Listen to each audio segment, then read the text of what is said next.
Bom dia, pessoal. Tudo bem? Queria aqui apresentar. Bom dia, professora Camila. Bom dia. Aqui nós temos hoje com a professora a doutora Camila Squarzoni Dali, que vai dar uma aula para a gente chamada Terapia por Fotobiomodulação, melhora a cicatrização de feridas, scores de dor e qualidade de vida de pacientes diabéticos.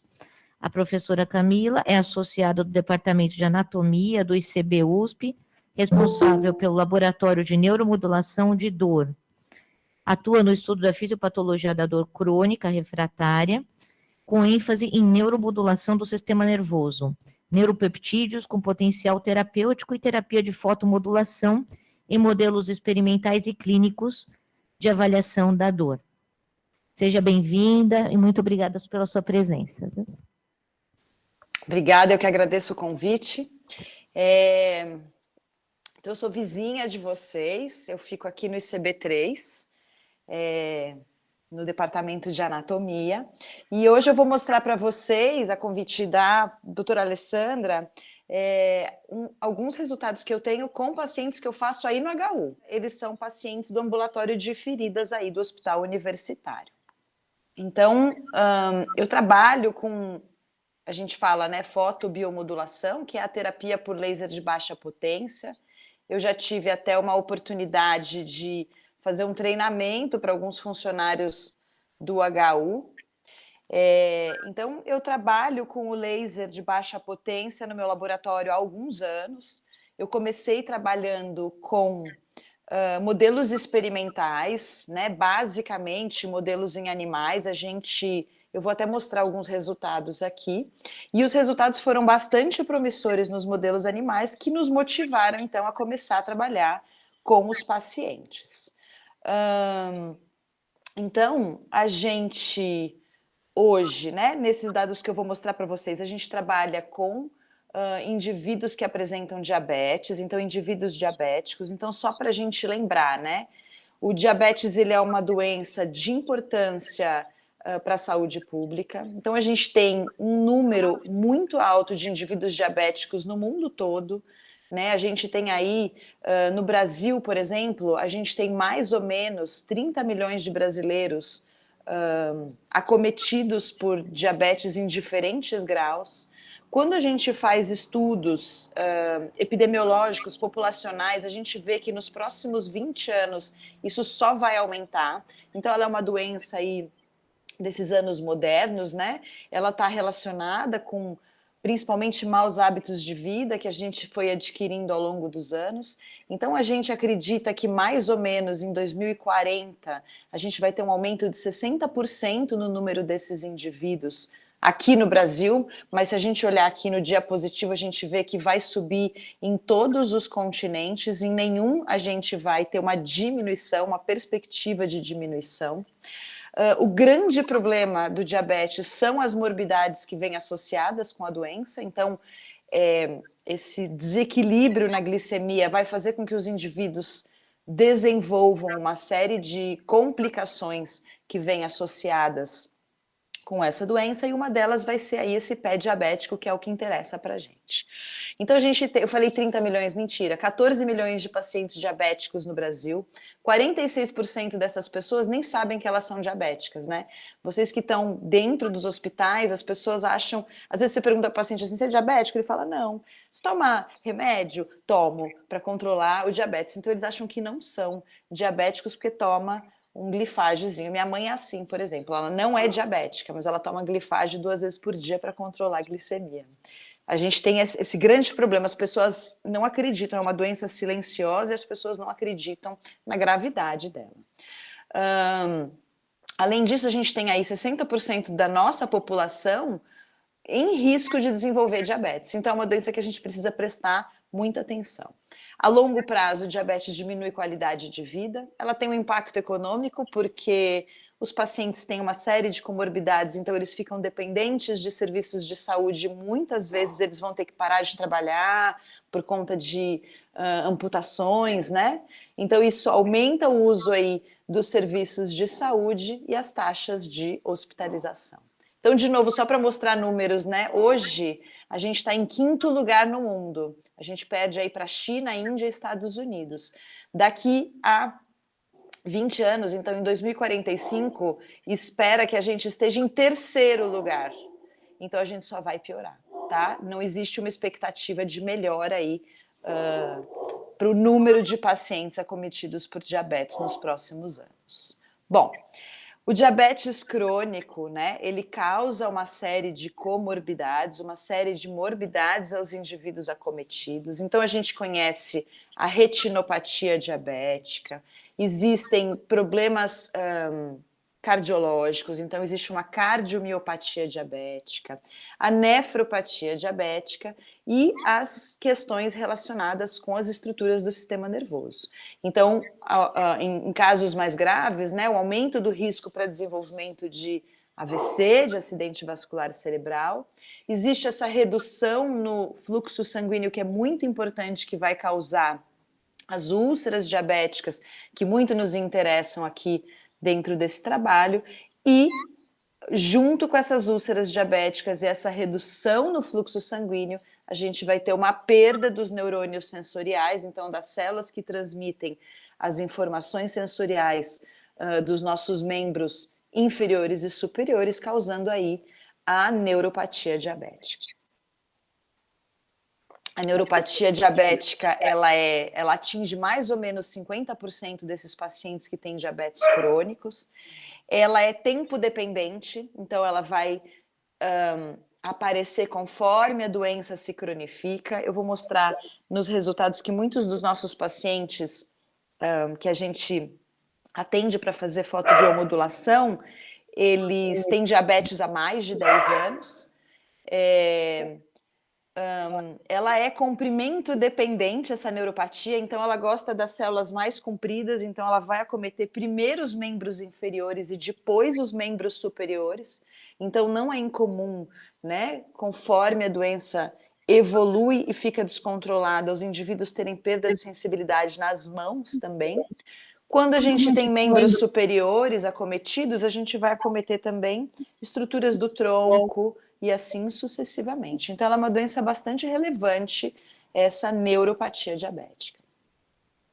Ela é chamada, então, de polineuropatia. Então, ela é uma neuropatia que vai acometer diferentes estruturas do corpo do indivíduo. Ela, como eu falei, né, ela acomete cerca de metade dos indivíduos que são diabéticos e que mantêm a doença aí descontrolada a longo prazo.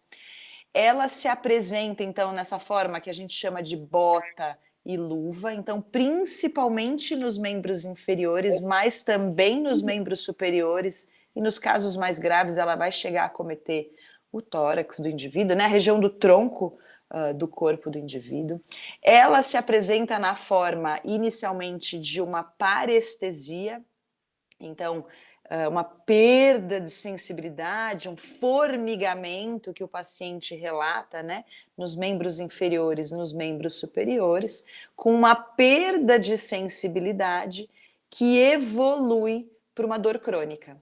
Então, primeiro os neurônios perdem aí a capacidade de transmitir os impulsos dolorosos, o indivíduo tem essa dificuldade de sensibilidade, mas a longo prazo, essa lesão das células nervosas vai se transformar numa dor crônica. Essa dor crônica, ela se apresenta na forma de dor espontânea, então ela dói o tempo todo, é uma dor em queimação. Ela também se apresenta na forma de alodínia. A gente chama de alodínia aquela dor que o indivíduo tem ao tato, então o toque passa a ser doloroso, então muitas vezes colocar um sapato para o paciente passa a ser muito desconfortável. Existe uma perda progressiva, né, na força geral dessas estruturas, então o indivíduo vai tendo uma, entre aspas, né, uma fraqueza aí dos pés e das mãos e uma perda progressiva da sensibilidade. Nós estamos muito focados, como eu venho de um laboratório de dor especificamente, né? Nós estamos muito focados, então, nessa questão de dor e, consequentemente, feridas diabéticas. O nosso interesse em uso da fotobiomodulação começou com a dor, mas hoje a gente vê que ele tem uma relevância para o tratamento das feridas diabéticas desses indivíduos, e atualmente é importante a gente dizer que não tem tratamento específico para essa neuropatia diabética, para essa polineuropatia. Os pacientes, eles fazem controle da glicemia, né? Então, o tratamento do diabetes, ele consiste na gente controlar os níveis glicêmicos, mas não existe um tratamento específico para essa polineuropatia. Então, os pacientes acabam ficando pacientes que a gente vai chamar de polifarmácia, eles têm que tomar uma combinação grande de medicamentos para ter aí um alívio adequado da dor. Isso se soma a uma série de efeitos colaterais e a gente sabe que a gente não tem aí um controle específico e adequado dessa dor. Então a gente não tem hoje um tratamento específico para essa neuropatia diabética que não seja um controle desses sintomas. Bom, junto com essa perda de sensibilidade, então essa parestesia, essa fraqueza e essa perda de sensibilidade, somado aí, vou voltar um slide aqui, a essa redução no fluxo sanguíneo que o diabetes leva aos indivíduos, os membros principalmente inferiores, eles são suscetíveis ao desenvolvimento do que a gente vai chamar de úlceras diabéticas. Então a gente tem um membro que tem né, um pé ali, uma perna que tem um comprometimento do fluxo sanguíneo, então o sangue não consegue chegar nos locais adequados para fazer a irrigação correta dos tecidos. A gente tem uma perda de sensibilidade progressiva por conta dessa morte dos neurônios. O indivíduo tem então dificuldade, né, de associar pequenas lesões, né, que estejam se desenvolvendo nesses membros e acabam desenvolvendo essas úlceras que são bastante conhecidas aí de vocês, que são essas úlceras de pé diabético. Então elas começam muitas vezes com pequenas lesões, né, um sapato apertado, uma bolha ali no calcanhar ou um calo no dedo que em um outro indivíduo não traria grandes problemas, no indivíduo diabético ele vai se transformar nessas úlceras que vão ter uma dificuldade muito grande de ser tratadas por conta de todas essas questões associadas aí ao diabetes. Elas vão acometer basicamente os membros inferiores, mas não é incomum, tá? O paciente que tem perda de sensibilidade nas mãos, ele passa a se queimar às vezes com a xícara de café, então ele também pode desenvolver lesões nas mãos. Como nos pés, né, a gente faz o apoio, a gente fica em pé muito tempo, elas acabam sendo mais graves do que nas mãos.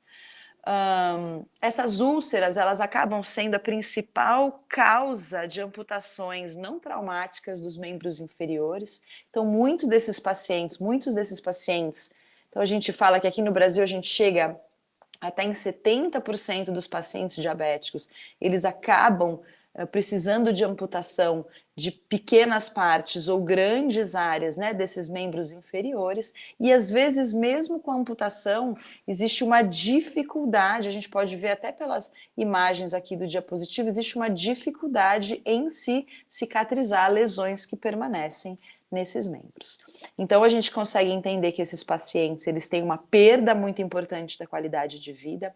O tratamento dessas feridas é uma coisa que não evoluiu na medicina no geral, como um todo, então, porque ela não depende só da ação dos curativos, ela depende do fato do indivíduo não ter aí um microambiente adequado para fazer essa cicatrização. Esses pacientes ficam dependentes de serviços de saúde, eles precisam vir fazer curativos, né, de forma recorrente dentro de ambulatórios. Então, além da perda da qualidade de vida, existe uma dependência do serviço de saúde, e aí a gente tem aí toda uma história que vocês conhecem melhor do que eu. O laser de baixa potência, ele é uma forma da gente usar, eu acho que ele é bastante conhecido de vocês, de muitos de vocês dentro do laboratório. Ele é uma forma da gente usar luz que a gente fala de forma colimada, dentro de um comprimento de onda específico, e ele vem sendo aí nos últimos anos utilizado para uma série de questões terapêuticas. Então, não é incomum a gente ouvir falar de laser para tratamentos estéticos. A gente sabe que existem lasers aí que ajudam a diminuir rugas, ajudam a diminuir aí celulite. Isso é muito bem descrito e muito bem aceito na literatura. O laser na odontologia, ele é muito bem sedimentado também. Então, ele é uma ferramenta muito bem sedimentada para tratamento de hipersensibilidades dentinárias, mas também pequenas feridas na boca, né? Então, mucosites, aftas, os dentistas usam muito o laser, mas a gente na medicina ainda usa pouco. É uma coisa, eu vou dizer que bastante recente. A gente usa pouco porque não é muito bem descrito ainda na literatura, e por não ser muito bem descrito ainda na literatura, a gente não consegue avançar de forma adequada no uso dessas formulações terapêuticas, né, dessas formas terapêuticas. Então, o laser de baixa potência que a gente fala, né, que a gente usa aqui dentro do nosso laboratório, é aquele laser que fica na faixa de uma luzinha vermelha ou infravermelho. Então, um comprimento de onda que a gente fala de aproximadamente 600 nanômetros, que emite uma luz, mas que não aquece os tecidos e que vai ter efeitos aí biomodulatórios.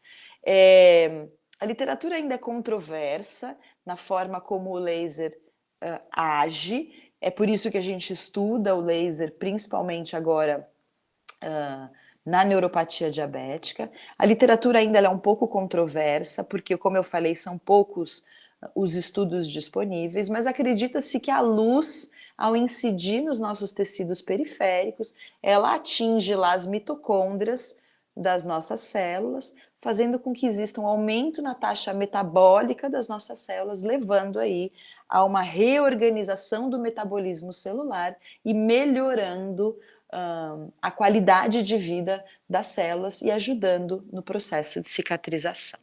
Então, a literatura mostra, né, que o laser de baixa potência no diabetes, né, consegue induzir aumento na proliferação dos fibroblastos, então aí dos nossos induzindo, né, basicamente uma regeneração dos nossos tecidos periféricos. Isso era feito ali em modelos experimentais. Além de induzir processos, então, regenerativos, a aplicação desse laser de baixa potência induz aumento na produção dos nossos opioides endógenos, ou seja, induzindo um efeito analgésico nesses modelos de diabetes experimentais.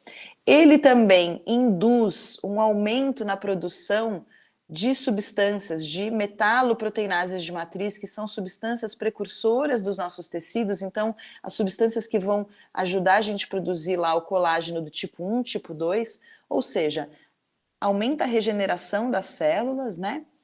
Aumenta a produção de colágeno, então vai ajudar essas células a se regenerarem, a formar um tecido mais resistente, né, com as características de resistência que essas células precisam, vai induzir um efeito analgésico e, consequentemente, vai induzir cicatrização das feridas. Então, existem alguns trabalhos, né, na literatura que já mostravam que o laser era capaz de induzir essa melhora em modelos experimentais de diabetes, e aí a gente, no nosso grupo, resolveu dar uma olhadinha experimentalmente para ver como que isso acontecia. Então, esse trabalho é desenvolvido pela Vitória Oliveira. Alguns de vocês devem conhecer a Vitória, porque a Vitória circula aí pelos corredores do HU para fazer laser nos pacientes do ambulatório de feridas atualmente, mas ela começou aqui, ó, num modelinho de dor em animais. Então, a gente... Aqui eu estou mostrando para vocês que a gente induzia diabetes nos camundongos. Os camundongos passavam a ter dor, então eles tinham aqui, ó, uma diminuição do limiar de dor, né, representado aqui por essa queda na sensibilidade dolorosa quando eles tinham a neuropatia diabética desenvolvida. E quando a Vitória tratava esses camundongos com laser, com fotobiomodulação, ela revertia essa dor e os animais voltavam aí para os limiares normais de sensibilidade. Quando a gente foi olhar, vou mostrar aqui primeiro, Quando a gente foi olhar para o que estava acontecendo com os tecidos periféricos desses animais, a gente viu que o tratamento com laser de baixa potência ajudava a regenerar ou a reorganizar os nervos periféricos, arrumando principalmente a mielina desses nervos. Então a gente pode ver aqui nesse gráfico ou nessas imagens, isso daqui são imagens de microscopia eletrônica de varredura. Então o que a gente vê aqui, ó, é um neurônio em alto aumento, 10 mil vezes de aumento, por isso que está enorme. Então um neurônio e esse invólucro preto que a gente enxerga aqui é a mielina. A gente consegue ver que a mielina aqui nos animais diabéticos, ela tá frouxa, né? Desarranjada, diferente aqui ó, da mielina de animais que não têm diabetes, que é compacta em volta de cada um dos neurônios. E quando a gente tratou os animais com fototerapia, com laser de baixa potência, a gente conseguiu reorganizar essa mielina. E aí a gente viu que a gente reorganizava essa mielina porque a gente induzia um aumento no número de mitocôndrias, então essas taxas metabólicas dessas células também ficavam aumentadas, então aumentava a quantidade de mitocôndrias dentro das células, a gente aumentava a quantidade de fatores neurotróficos que induzem, então, a produção de células nervosas e outras células nos nossos tecidos e diminuía aí a morte celular. Então, sugerindo para a gente que a fotobiomodulação ela era capaz de reestabelecer mesmo esse metabolismo celular periférico de forma a dar uma segurada nesse processo degenerativo nesses animais, melhorando aí a dor e a capacidade metabólica das células. Quando a gente viu esses dados, a gente se sentiu segura para iniciar então esse trabalho em indivíduos, em seres humanos, né? Em voluntários diabéticos. Então a gente desenvolve esse trabalho dentro do hospital universitário, como eu falei, dentro do ambulatório de feridas do hospital universitário. Os pacientes que já possuem feridas e que vêm normalmente fazer os seus curativos, eles foram então abordados e perguntados, né, se queriam participar desse projeto. A gente avalia esses pacientes, então, usando uma avaliação que a gente chama de instrumentalizada. Então, a gente usa questionários, né, sobre dor desses indivíduos. Volto a dizer, né, um dos grandes interesses do nosso laboratório é dor. Então, a gente faz perguntas aqui sobre dor e qualidade de vida para esses indivíduos. Então, a gente faz questionário de dor, qualidade de vida, catastrofismo, né, ansiedade e depressão. Alguns desses questionários são bastante conhecidos por vocês. Depois a gente faz uma avaliação sensorial. Então a gente faz alguns testes sensoriais com filamentos de Von Frey, né, uma avaliação térmica, mecânica e de tato desses indivíduos para avaliar como que está o componente sensorial desses indivíduos, faz um tratamento nesses indivíduos com o laser de baixa potência e depois a gente repete esses dados para verificar como que esse laser está trabalhando. A gente usa esse equipamento aqui, que ficou pequeno aqui, que é um equipamento da DMC, não ganho nada da empresa, então posso fazer propaganda. Aqui no Brasil não tem muitas empresas que vendam laser. Existe a DMC, que é em São Carlos, e mais uma empresa que eu não vou lembrar o nome agora, que também é em São Carlos. Só existem essas duas empresas que produzem laser. Esse laser aqui, a ponteira aqui é muito utilizada para dentista, por isso que ela é pequenininha assim.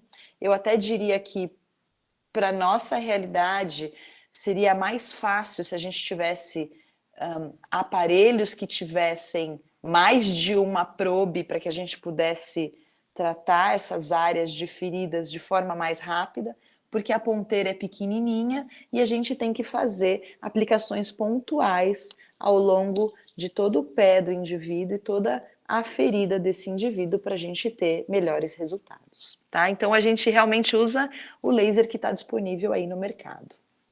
A gente usa esses parâmetros aqui. Então a gente usa um comprimento de onda de 660 nanômetros, que emite luz vermelha, com esses parâmetros de quantidade de energia, potência e etc. Esses parâmetros a gente escolheu com base nos nossos dados anteriores, né, nos nossos modelos experimentais. O nosso foco aqui, 660 nanômetros, é regeneração tecidual. Se a gente quisesse tratar apenas dor, é importante só mencionar isso, né? A gente precisa de comprimentos de onda mais altos, que atinjam tecidos mais profundos. Então, existe uma diferença naquilo que a gente faz com o laser, a depender do resultado que a gente quer obter. O fisioterapeuta tem usado bastante laser para tratamento de dor, lesões musculares, mas aí é importante a gente realmente discutir esses comprimentos de onda para a gente obter os melhores resultados nos pacientes, mas está aqui o meu protocolo utilizado no HU para tratamento de feridas. A gente faz 2 vezes por semana. Dentro desse protocolo, a gente faz 7 semanas de tratamento, ou seja, 14 aplicações. Obviamente que eu já vou dizer para os senhores aqui também que a gente faz 14 aplicações para o projeto de pesquisa, mas o paciente não tem alta da laser terapia até que a ferida cicatrize, tá? Então a gente leva ele até o fim. Por que a gente faz 2 vezes por semana? Porque os pacientes no começo do nosso projeto não queriam vir mais vezes. Eles vêm 2 vezes por semana para trocar o curativo, então eles não queriam vir mais uma vez na semana. Mas eu já digo que os nossos dados sugerem que se a gente fizesse mais uma aplicação na semana, talvez a gente conseguisse fechar principalmente essas feridas muito grandes de forma mais rápida. Então quem são os pacientes que a gente tem aqui no HU, né? Eles têm uma média, entre homens e mulheres, né? A gente tem uma amostra agora de 14 pacientes que a gente fez toda a análise, todo o tratamento com laser. É um projeto que a gente segue fazendo dentro do HU. A gente tem uma média aí de mais homens do que mulheres acometidas dentro da nossa amostra, mas eles têm uma média de 50 anos, mais ou menos. Importante mencionar, acho que esse dado aqui é importante a gente mencionar, que a maior parte dos pacientes, eles têm diabetes por um período de aproximadamente 10 anos já, então são pacientes que já têm a doença há bastante tempo e alguns ainda têm a doença há mais de 20 anos. Mais importante ainda é mostrar que a maior parte desses indivíduos, então quase metade desses indivíduos, eles têm uma ferida que já está lá há mais de 12 meses. Então, entre 12 e 36 meses. Então, mais de um ano, entre 1 e 3 anos, uma ferida aberta que não cicatriza. Um paciente que tem que vir 2 vezes por semana para o ambulatório para ser tratado, né? E aí, alguns pacientes, eles têm mais do que 36 meses de ferida aberta. Quando a gente faz avaliação de dor, então a gente vê que a maior intensidade de dor nesses indivíduos realmente é nos membros inferiores. Esses indivíduos, eles têm dor neuropática, a maior parte deles dores neuropáticas, então, que são aquelas dores crônicas, como eu mencionei, que ocorrem pela lesão dos nervos periféricos, então principalmente nos membros inferiores, com essas características que a gente fala de neuropática. Ela tem uma parestesia, né, um formigamento e, em geral, é uma dor em queimação. Isso nos mostra que é uma dor neuropática decorrente dessa lesão dos nervos periféricos que acontece aí com o desenvolvimento do diabetes. Muito bem, então quando a gente fez essa terapia por laser de baixa potência, 14 aplicações até o momento, a gente conseguiu diminuir, então aqui em vermelho, a sensação de dor nesses indivíduos, então a gente diminui a sensibilidade dolorosa desses indivíduos, diminui o score desses indivíduos e, embora ainda não seja estatisticamente significante, a gente melhora e diminui o impacto da dor na qualidade de vida desses pacientes. Então, a dor, ela impacta de forma relevante a vida desses indivíduos e a gente consegue melhorar o impacto que essa dor apresenta na vida dessas pessoas. Com relação aos aspectos emocionais, a gente tem aí uma diminuição na ansiedade, né, nos sintomas de ansiedade e depressão nesses indivíduos relacionados ao diabetes. Então, esse diabetes, né, induz aí uma perda de qualidade de vida associada, então, a maiores taxas de ansiedade e depressão que melhoram com o tratamento com laser de baixa potência, e existe uma melhora aí no catastrofismo associado a essa dor. Eu coloquei aqui 2 desenhos, a gente tem um outro projeto que é chamado de Retrato da Dor, onde a gente trabalhou com um grupo de psicólogas pedindo para os pacientes desenharem a dor deles.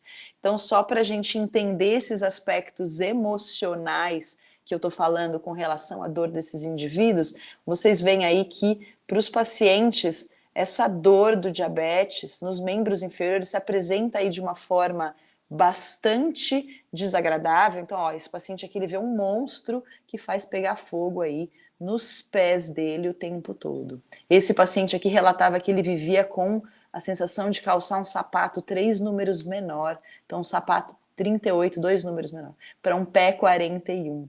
Tá vendo? Então, só para ilustrar como essa sensação, esses aspectos emocionais se traduzem para esses indivíduos. E que de forma ainda não significativa matematicamente, mas relevante, a gente vai aumentar esse número e vai conseguir mostrar que isso é estatístico, a gente melhora, então, os aspectos emocionais desses indivíduos. Com relação à retração das úlceras, né? Acho que as fotos elas mostram aí sozinhas o que acontece, então existe uma cicatrização quase que total em 14 aplicações.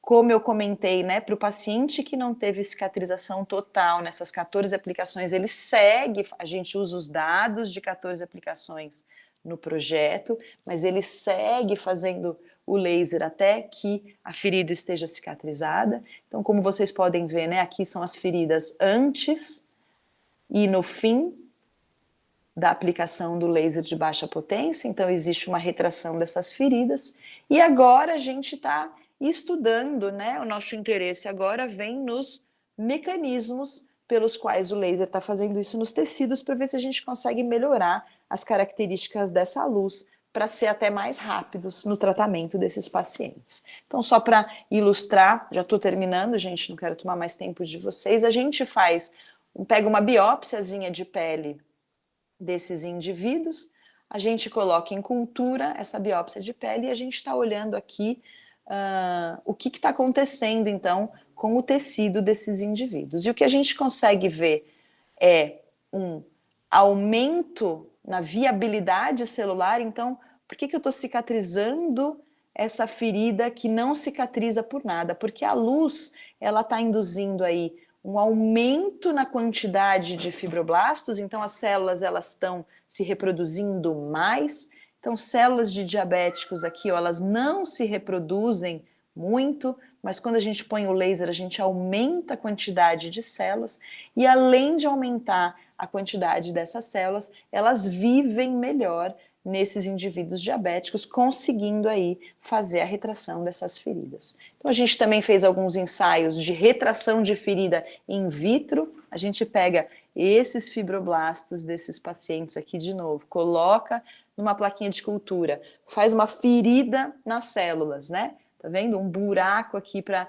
mimetizar uma ferida e trata com o laser, e o que a gente vê é que o laser, ele faz com que essas células passem a crescer mais rapidamente até do que as células normais, fechando essas feridas e induzindo, então, esse processo regenerativo nesses indivíduos. Então, acho que esse era meu último slide. Então, o que a gente observa até o momento é que a terapia por fotobiomodulação, no comprimento de onda de 660 nanômetros, com os parâmetros que a gente utiliza ali no ambulatório, no HU, ela induz um aumento na cicatrização celular e, consequentemente, melhora os scores, né, de dor desses pacientes diabéticos, e isso leva a uma melhora na qualidade de vida desses indivíduos. A fotobiomodulação também induziu, então, um aumento na proliferação e nos aspectos de migração dessas células, desses diabéticos, então, nesses fibroblastos, como eu mostrei para vocês, então mostrando que o efeito dela é no metabolismo celular desses indivíduos. E esses nossos dados, então, eles vão reforçar o uso da fotobiomodulação aí como uma ferramenta adjuvante, né, para o tratamento clínico dessa sintomatologia dolorosa e para a cicatrização de feridas nesses pacientes diabéticos. Eu queria agradecer mais uma vez o convite, eu quero agradecer o Dr. Pinhata, porque foi ele que, alguns anos atrás, abriu aí as portas desse ambulatório de feridas para a gente começar a fazer esse ensaio clínico dentro do hospital universitário. Essa aqui é a minha equipe do meu laboratório. Esse projeto é projeto de doutorado da Vitória Oliveira, mas a Inaê já passou aí pelos corredores do HU e agora a Heloísa e o Vitor também estão trabalhando aí com vocês. A gente tem que agradecer quem financia os nossos projetos e era isso que eu tinha para falar para vocês. Muito obrigada. Então, nesse trabalho a gente tem até o momento 14 pacientes, aqui que eu apresentei para vocês, mas a gente já está em 17 mais ou menos. A gente não faz grupo controle porque o comitê de ética não permite. A ética não deixa, tá? Se a gente tem uma formulação terapêutica que ajuda o indivíduo, a gente não pode deixar ele sem fazer. O que eu tenho é o antes e o depois de cada um desses indivíduos, tá? Então, cada paciente é controle dele mesmo. Tem mais uma pergunta, deixa eu ver. Quantos têm doença arterial associada? Não sei, posso levantar essa informação e mandar para vocês. A gente tem, mas eu não sei de cabeça quantos pacientes têm doença arterial associada. Mas a gente tem uma meta de mais ou menos 50 pacientes, tá? Para fechar essa amostra. É que no começo é difícil eles quererem participar. E aí o que acabou acontecendo é que eles veem a melhora, aí um fala para o outro e agora eles vão entrando. Eles estão mais dispostos a entrar. Na verdade, os resultados foram tão interessantes que fomentaram aí um desejo de um dos vasculares que recruta esses pacientes para a gente de entrar num estudo multicêntrico de pé diabético que existe no Brasil. O HU ainda não entrou, mas a gente já está conversando aí para começar a organizar as questões éticas para que o HU possa entrar nesse multicêntrico de pé diabético que existe no Brasil. Muito obrigada, né? Muito importante esse novo tratamento adjuvante aí, né, complementar, porque a gente que trata esses pacientes sabe como é difícil, né, o controle da dor. Exato. E como é difícil fechar a ferida, né, somente quando tem doença arterial associada. Obrigada mais uma vez pelo convite, eu agradeço imensamente.